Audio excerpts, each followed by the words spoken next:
Sir, Uttarakhand में पहली बार ऐसा हुआ है कि इतनी बड़ी चुनौती पुलिस के सामने आई है राज्य गठन के बाद, कि ये होनहार शिक्षित बेरोजगार हैं, उनको एक न्याय दिलाने की एक पूरी कार्रवाई है वो आपके नेतृत्व में हो रही है। ये अपने आप में कितना चैलेंजिंग है और अब कार्रवाई को हम किस स्तर पर देख रहे हैं? देखिए, जब शुरुआती दौर था तब नहीं लग रहा था कि इतना बड़ा काम होगा, पर जब जांच हुई और ये सामने आया कि कहीं ना कहीं कुछ गड़बड़ हुई है, तो हमने माननीय मुख्यमंत्री जी से अनुरोध किया कि इसमें एफआईआर की आवश्यकता। उन्होंने इमीडिएटली अप्रूवल दिया और एफआईआर हुई। तो आप देख ही रहे हैं कि एक के बाद एक इसमें खुलासे हो रहे हैं। शुरू में नहीं अंदाजा था कि 916 जो सिलेक्शन हुआ है उसमें 200 प्लस जो है नकल या मतलब पेपर लीक से भर्ती हुए होंगे। ठीक है, तो आप समझ सकते हैं 20 से 25% लोग जो है, तो काफ़ी बड़ा स्कैम निकल करके आया है। और अभी पिछले लगभग 40 दिनों में हमने 32 लोग गिरफ्तार कर लिए हैं। और आप ये भी देख रहे हैं कि नेटवर्क पूरे उत्तराखंड में तो है ही है, वो कहीं धामपुर और लखनऊ तक कनेक्टेड है। तो बड़ा चैलेंज है। ऐसा नहीं है कि उत्तराखंड पुलिस के लिए पहला ऐसा चैलेंज तो उत्तराखंड पुलिस को बीच बीच में आते रहते हैं। आपने देखा कोविड भी एक चैलेंज था, कुंभ भी चैलेंज था और कांवड़ भी है, बट ये बहुत बड़ा चैलेंज है, इसमें कोई शक नहीं। पिछले 1.5 साल की बात करें सर, कार्यकाल आपके बाद एसटीएफ ने बहुत शानदार परफॉर्मेंस किया है, चाहे वो कई ड्रग्स के मामले हों, साइबर का एक बहुत बड़ा मामला। एसटीएफ ने ये वाला मामला बहुत ज़्यादा क्योंकि बहुत ज़्यादा इसमें कार्रवाई करी है, तो कहीं ना कहीं कुछ सवाल भी ऐसे उठते आ रहे हैं कि कुछ ऐसे लोग भी जो लगता है कि लोगों को लगता है कि कुछ ऐसे सिस्टम से जुड़े हुए लोग भी हैं, उन पर एसटीएफ की नज़र नहीं है। जबकि 32 लोग जो गिरफ्तार करे हैं उसमें 5 बहुत महत्वपूर्ण कड़ियाँ भी जो आप लोगों ने गिरफ्तार करी हैं। तो क्या लगता है कि सर ऐसे कुछ चीज़ें हमारे पे पॉइंट छूट भी रहे हैं सिस्टम से? देखिए, पहली बात तो यह है कि निस्संदेह एसटीएफ बहुत अच्छा कर रही है। और वही एक कारण था कि जब ये मुकदमा दर्ज हुआ, एफआईआर दर्ज हुई थाना रायपुर में, तो हमने इसकी तफ्तीश एसटीएफ को दी। मैं चाहता तो इसको जिला पुलिस से भी दे सकता था, किंतु जिला पुलिस के पास न टाइम है, उनको बहुत ज़्यादा लोड भी है, वर्कलोड आप जानते हैं, क्राइम का, लैंड ऑर्डर का, दूसरे और सिक्योरिटी इश्यूज। तो इसलिए मैंने इसको एसटीएफ को दिया और एसटीएफ अभी तक बहुत अच्छा कर रही है, पहली बात। दूसरा ये कि अभी ख़त्म तो हुई नहीं विवेचना, विवेचना आगे चल रही है। ठीक है, तो ऐसा नहीं है कि हमने अभी तक किसी को भी छोड़ा है। एसटीएफ की सब पे नज़र है। जो आप कह रहे हैं सिस्टम में जो लोग थे उन पे भी उसकी नज़र है, उनसे भी पूछताछ हुई है, ऐसा नहीं है कि उनसे पूछताछ नहीं हुई है। और उसमें भी हम कंक्रीट जिसका जितना रोल होगा वो उसको उजागर कर देंगे। पूरा का पूरा काम पूरी निष्पक्षता और पारदर्शिता से किया जा रहा है, इसके बारे में निसंकोच रहिए। सर, यूकेसी ट्रिपल सी में जो अभी तक की कार्रवाई चल रही है उससे बहुत ज़्यादा अभी मुख्यमंत्री भी प्रभावित हैं, जगह जगह उनका भी अलग अलग दिन बयान आ रहा है। अभी कल ही उन्होंने जो है वन दरोगा की जांच भी दी है, जीरो टॉलरेंस की उन्होंने नीति अपनाने की बात कही है, और उसी के तहत आपको कई अन्य जांचें भी, जैसे वन दरोगा हो गया, सचिवालय रक्षक दल हो गया, तमाम वो जांचें भी हैं। क्या वो जांचें भी जिस तरह से पेपर लीक अभी तक हमने जो शानदार जाँच करी है वो भी उस तरह से आप देखते हैं कि वो भी आखिरी पड़ाव तक पहुँचेंगे? देखिए, हम जो भी करेंगे 100% फेयरली करेंगे, जैसे मैंने कहा, निष्पक्षता से करेंगे और पारदर्शिता से करेंगे। और वो बिल्कुल आप आश्वस्त रहिए कि 100% सही जांच होगी, सही विवेचना होगी।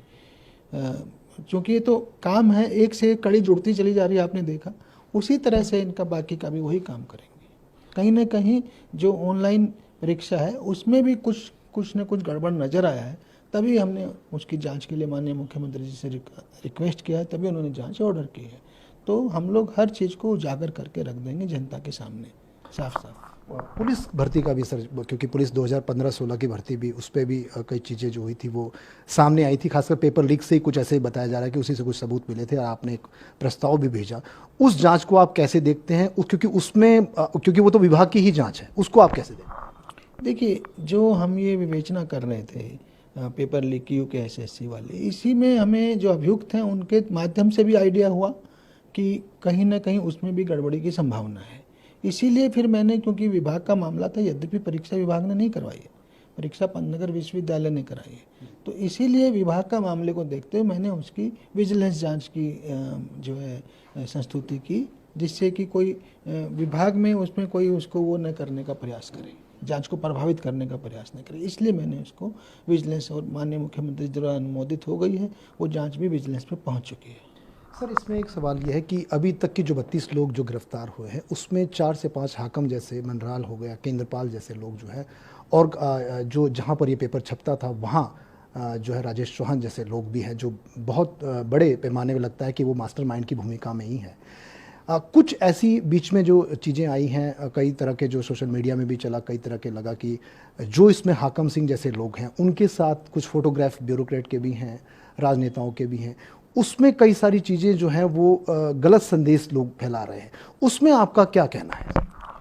देखिए मुझे इसको ऐसा लगता है कि पहली बात तो जो इस तरह के लोग हैं वो अपना क्षेत्र में प्रभाव बढ़ाने के लिए, अब इसको लॉन्ग टर्म में देखा जाए तो वो स्वयं प्रयास करके बड़े बड़े नेताओं से, अधिकारियों के साथ फ़ोटो खिंचवा लेते हैं। क्योंकि जनप्रतिनिधि होने के नाते बड़े नेता को या अधिकारी को कई बार उनको 20 जगह जाते हैं, हम लोग 50 लोगों से मिलते हैं, तो उसमें वो फ़ोटो खिंचवाने का उनको मौका मिल जाता है और फिर उसको सोशल मीडिया के माध्यम से प्रचारित कर वो जनता में ये संदेश देना चाहते हैं कि हम बड़े नेताओं के या बड़े अधिकारियों के नज़दीक हैं। उससे उनका उनका वो बढ़ता है, किंतु ये ज़रूरी नहीं है कि अधिकारी उसे जानता हो या नेता उसे जानता हो और वो उसको या उसको पता हो कि ये अपराधी किस्म का आदमी है या इसका दुरुपयोग करेगा, ये कोई ज़रूरी नहीं है, इसका पता नहीं चल पाता। पर बड़ी बात यह है कि चाहे वो हाकम सिंह हो, चाहे वो मनराल हो, चाहे वो हमारा शशिकांत हो या केंद्रपाल हो, किसी को फ़ायदा नहीं मिला फ़ोटो खिंचवाने का। सभी जेल में हैं और सबके ऊपर बहुत सख्त कार्रवाई हो रही है। एक चीज़ आपने और इनिशिएटिव लिया जो मुख्यमंत्री जी ने कहा था कि संपत्तियां भी इनकी जब्त होंगी जो इन्होंने अवैध रूप से कम करी है, उस कड़ी में आप किस तरह से बढ़ रहे हैं? क्योंकि आपने कुछ टीमें भी रवाना कर दी है आप ही के नेतृत्व में, तो उसमें हम कितनी जल्दी देखेंगे? क्योंकि ये भी कह सकते हैं कि एक बहुत बड़ी प्रभावी कार्रवाई। देखिए उसमें पहली बात, हम 18 अगस्त को ईडी को लेटर भेज चुके हैं कि आप भी इनकी जो है मनी लॉन्ड्रिंग अगर कोई की जा रही, कि किसी के द्वारा की जा रही, तो उसकी जांचें करिए। दूसरा, हमने इनकी प्रॉपर्टियों का जो है को खंगालना शुरू कर दिया कि इसके पास कहाँ कहाँ प्रॉपर्टी है। तीसरा, इनकी प्रॉपर्टी जब्त करने की कार्रवाई में टेक्निकल थोड़ा डिले है, क्योंकि वो तभी संभव है जब गैंगस्टर एक्ट लग जाएगा, जिसको हम जल्दी लगाने वाले हैं। थोड़ा समय और लगने की संभावना है, बट बहुत शीघ्र उसको करेंगे और प्रॉपर्टियां 100% इनकी जब्त कराएंगे जो भी गलत ढंग से इन्होंने बनाई हैं प्रॉपर्टीज। अभी तक की जांच सर निस्संदेह सारी तारीफ कर रहे हैं। बेरोजगार संघ ने जो इसकी शिकायत करी थी, जहां से ये मामला शुरू हुआ था पेपर लीक का, वो भी इस बात से पूरी आश्वस्त है कि बहुत अच्छी जांच आपके नेतृत्व में हो रही है। इसके बावजूद भी एक सवाल उठ रहा है सर कि कुछ ऐसे लोग हैं जो सिस्टम से जुड़े हों या बाहर से ऐसे कुछ ऐसे लोग भी हो सकते हैं जिन्हें आप बड़ी मछलियां कह रहे हैं, हालांकि हम इसमें काफ़ी बड़े मछलियों को गिरफ्तार कर चुके हैं। उस चीज़ को लोग कह रहे हैं कि वो जो है एजेंसी जो जांच कर रही है वो उससे परे है, ऐसे में सीबीआई जांच हो। इसको आप कैसे देखते हैं? पहली बात तो हमने कम से कम 4-5 बड़ी मछली पकड़े, जिनको सो कॉल्ड बड़ी मछली कहेंगे, क्योंकि जो इस प्रेस का मालिक है चौहान, उसका तो टर्नओवर ही एनुअल 100 करोड़ से ऊपर है। बाकी लोग भी 50-100 करोड़ के बीच के 4-5 लोग हैं इनमें, जो आपने देखा होगा। दूसरी बात, मैं ये स्पष्ट कर दूं कि हमारे ऊपर किसी तरह का कोई दबाव नहीं है, कोई प्रभाव किसी ने नहीं डाला गलत। हम जो सामने जो हमारा अभित बन रहा है उसको हर हालत में जेल भेज रहे हैं।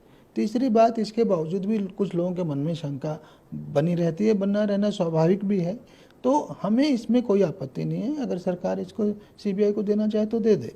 हमारे पास तो यह है कि जब तक हमारे पास है हम फेयर काम करेंगे, निष्पक्ष काम करेंगे और बड़े पारदर्शी ढंग से काम करेंगे। सर इसमें बहुत ज़्यादा जो कार्रवाई शुरू हुई थी हमारी, उत्तराखंड से लेकर आप उत्तर प्रदेश लखनऊ तक पहुँचे, कुछ ऐसा लगता है कि सर ऐसा भी कुछ और लोग हैं जो एसटीएफ के अभी भी उसके रडार पर हैं और ऐसे कुछ बड़े लोग हैं उनकी भी गिरफ्तारी हो सकती है? देखिए काफ़ी कुछ तो हो चुका है पर 100% नहीं हुआ है, कुछ तो बाकी है, वो सामने आएगा धीरे धीरे आपके। सर इसके साथ साथ आपको एक जांच, जो तमाम अन्य जांचें भी जो आप मिल रही हैं, उसको आप कितनी चुनौतीपूर्ण देखते हैं? क्योंकि कई मामले, जैसे अब भर्ती के मामले हो गए, पुराने भी हो गए, नए भी हो गए, क्योंकि देखा जाता है कि जितनी पुरानी भर्ती हो जाती है तो एविडेंस हो, कई चीज़ें मिट जाती हैं। अब क्योंकि वो भी एक पूरी नज़र जो है इस वक्त पूरे प्रदेश की नज़र उत्तराखंड पुलिस पर है, अन्य जाँचों को कैसे देखते हैं आप? देखिए जिनकी ज्वाइनिंग हो चुकी है उनके लिए तो मामला तो प्रॉब्लम में फंसेगा, थोड़ा तो दिक्कत आएंगी, किंतु बाकी जो नई भर्तियां हैं उसकी तो आराम से हमें सब एविडेंस मिल ही जाएंगे। हम लोग तो बेस्ट प्रयास कर रहे हैं कि जो जो हमें जांचें दी गई हैं उसको 100% उसमें दूध का दूध और पानी का पानी कर दें। 22 साल के सर उत्तराखंड बनने के बाद ये बहुत बड़ा चर्चित मामला है कि पुलिस के ऊपर बहुत बड़ी जिम्मेदारी दी गई है, क्योंकि सिस्टम के साथ जुड़ा हुआ मामला है, बेरोजगार लोगों के साथ जुड़ा हुआ है। तमाम ये जांचें जो है लगातार आप अभी तक की जांचें जो है बहुत लोग बहुत सराहनीय कार्य बता रहे हैं। बाकी जो जांचें हैं वो भी हम उसको किस तरह से हम आगे बढ़ाते हुए निकलेंगे और हम जो है क्या बेरोजगार जो लोग हैं उनको ये विश्वास दिला पाएंगे कि जो बाकी भी जांचें होंगी वो निष्पक्ष तरीके से पारदर्शी होंगी। ज़रूर होंगी, 100% होंगी। मैं ये बिल्कुल लोगों को विश्वास दिलाना चाहता हूँ। और मेरे ख्याल से एक बार मामला खुला तो ये जो है एक प्रकार से जो गंदगी है ये साफ भी हो जाएगी हैं। और अगली बार से जो सिस्टम है मेरे ख्याल से उसको वो भी थोड़ा और बेहतर हो जाएगा, बेटर हो जाएगा, क्योंकि उसको पता चल जाएगा कि कैसे जो नकल माफिया है किसी न किसी तरह से सिस्टम को पार करने का प्रयास करता है। तो इससे चीज़ें सुधरनी चाहिए। इस गिरोह को सर कैसे देखते हैं, क्योंकि ये एक सिस्टम के अंदर एक बकायदा इसको खोखला करने का काम करता है, इसको आप कितना गंभीर मानते हैं? देखिए, गिरोह जिसकी मोडस ऑपरेंडी समझिए ना, ये एरिया वाइज 4-5 बड़े बड़े गैंगस्टर टाइप के लोग हैं, माफिया लोग हैं, ठीक है। वो लोगों को से पैसा इकट्ठा करते हैं, फिर पेपर को आउट कराने का या नकल कराने का प्रयास करते हैं। उसके लिए उन्होंने प्रेस के मालिक तक को इन्फ्लुएंस किया होगा। तो कुल मिलाकर के ये इस तरह से नेटवर्क बना हुआ है। तो ऑब्वियसली ये सब नकल माफिया कहेंगे, पेपर लीक माफिया कहेंगे या फर्जी भर्ती माफिया कहेंगे, वही है। और इसके ऊपर हमारा प्रहार जारी है और जारी रहेगा। आखिर में सवाल सर ये है कि बेरोजगार लोग हों जो इस जांचों से जुड़े हुए हैं या जो इस तरह की चीज़ें देख रहे हैं कि पुलिस इतना अभी तक तो बहुत अच्छा काम हो रहा है, राज्य के लोग में हर जगह ये चर्चा है इस पुलिस पे, तो आप आखिर में ऐसा क्या अपील या क्या संदेश देना चाहेंगे पूरी जांचें जो अभी हुई हैं और आगे भी हों? देखिए, मैं तो यही कहना चाहूँगा कि हमारी जांच जब तक हमारे हाथ में पूरी तरह से निष्पक्ष और पारदर्शी ढंग से की जा रही है, हम पे विश्वास रखें और अनावश्यक रूप से कोई एक दूसरे लोगों के जाल में बहकावे में आकर के सोशल मीडिया पे अनावश्यक रूप से कमेंट ना करें, पोस्ट ना डालें।